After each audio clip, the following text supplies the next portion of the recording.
मध्य प्रदेश शासन स्कूल शिक्षा विभाग के निर्देशानुसार स्कूलों में अर्धवार्षिक परीक्षा आयोजित की जा रही है। Siddhi Vinayak public school, अमझरा Mandi Tiraha, Bansiya Bhopal principal Shakuntala धारिया ने बताया कि ग्रामीण क्षेत्र के बच्चों के लिए शिक्षा में विशेष प्रयास करना पड़ता है।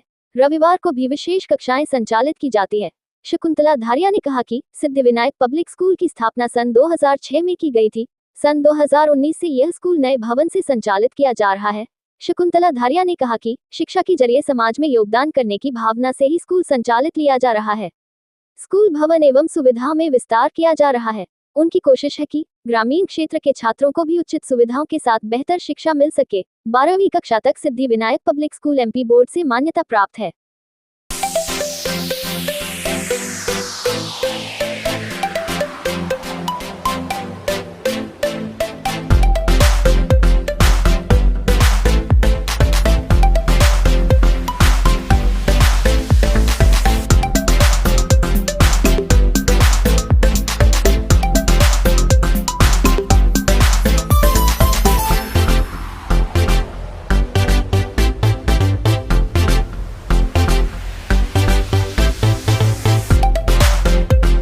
अनुसार सभी स्कूलों में अर्धवार्षिक परीक्षाएं कराई जा रही है। मूल्यांकन भी कराया जाना है।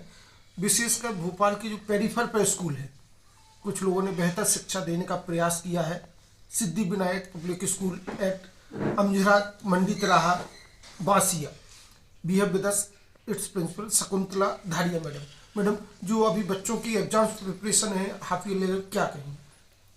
सर अभी क्या है कि जो हमारे बच्चे वो ग्रामीण क्षेत्र से आते हैं और उनका बैकग्राउंड भी इतना मजबूत नहीं है, पेरेंट्स इतने पढ़े लिखे नहीं हैं कि उनको ज़्यादा से ज़्यादा पढ़ा सके, यहाँ तक उनकी क्वालिफिकेशन भी नहीं है। तो पूरा लोड हमारे ऊपर ही है कि हम ग्रामीण क्षेत्र में कैसे अपने बच्चों को तैयारी करें। हमारा तो पूरा प्रयास है उन बच्चों को आगे निकालने के लिए। उसके लिए यानी मैं प्रिंसिपल होकर भी संडे को आकर उन बच्चों को एक्स्ट्रा पढ़ाती हूँ, ताकि वो बच्चे यदि किसी टीचर से नहीं समझ पा रहे हैं या टीचर उनको नहीं समझा पा रही है तो मेरे से इंटरेक्शन करें कि मुझे ये प्रॉब्लम है और मैं कैसे भी करके अपने बच्चों को बोर्ड क्लास क्लियर करूँ। Madam, how many student your 1 to 12th?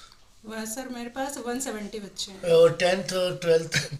10th 12th में बिसाइड्स देखा जाए जिस तरह से आपने जो 2006 में शुरुआत की है, जी, almost 2 decades of the education for the particularly the marginalised people, जो एकदम पेरीफेर पे समाज जहाँ पर शिक्षा की हो सकता है आपने यहाँ स्कूल स्थापित नहीं हो तो काफ़ी बड़ी संख्या में बच्चे शिक्षा से ही वंचित रहते हैं। जी सर। तो आपको भी थोड़ा एक संतुष्टि का भाव होगा कि हम समाज में कुछ कंट्रीब्यूट कर पा रहे हैं। ये तो बिल्कुल है। उसी भाव से ही हमने ग्रामीण क्षेत्र में स्कूल खोला है, क्योंकि हम इसे प्रोफेशनल नहीं समझ सकते। हमारा शिक्षा ही भाव है जिसके कारण हम इन बच्चों को आगे बढ़ाना चाहते हैं। मतलब बड़े बड़े स्कूलों में इतना पैसा देने के बाद भी बच्चों को हिंदी पढ़ना नहीं आ रही है, वो एक लाइन हिंदी इंग्लिश की नहीं पढ़ पा रहे। उसी क्षेत्र में हम लोग अपना प्रयास करके उनको 10वीं क्लास का बच्चा है तो हम उनको अभी अल्फ़ाबेट ही सिखा पा रहे हैं कि वो कैसे भी पढ़ लेंगे। जब वो पढ़ेंगे तभी वो एग्जाम का लर्निंग वगैरह सब कर पाएंगे। जब उनको पढ़ना ही नहीं आएगा तो लर्निंग भी नहीं करेंगे। तो ये चीज़ हमारी अलग से चल रही है कि उनको लर्निंग भी कराएं और उनको सिखाएं भी। अभी जैसे रूरल एरिया है तो इसमें भी आपने बेहतर इंफ्रास्ट्रक्चर देने का प्रयास किया। What sort of the facilities we have at this school? Sir देखिए, हमारा स्कूल अभी इस कोविड में बिल्कुल डाउन हो गया था। ये समझ लीजिए बच्चे सब इधर उधर चले गए थे, हमें लॉस भी बहुत हुआ। उसके बाद अब हमने ये ग्रामीण क्षेत्र में फिर से अपने पैरों पे खड़े होकर उन बच्चों को फिर से एजुकेशन देने का सोचा है। तो इसमें हम सफल हो रहे हैं, लेकिन हमें थोड़ा टाइम लगेगा सारी चीज़ें जुटाने में। अभी हमारे बगल में रोड वोड सब काम चल रहा है, उसका कुछ दिनों में वो भी पूरा रेडी हो जाएगा। और मेनली हमें जो बच्चों को एजुकेशन देना है उसमें हम कहीं से पीछे नहीं है। इंफ्रास्ट्रक्चर होता रहेगा लेकिन हमारी एजुकेशन कंप्लीट।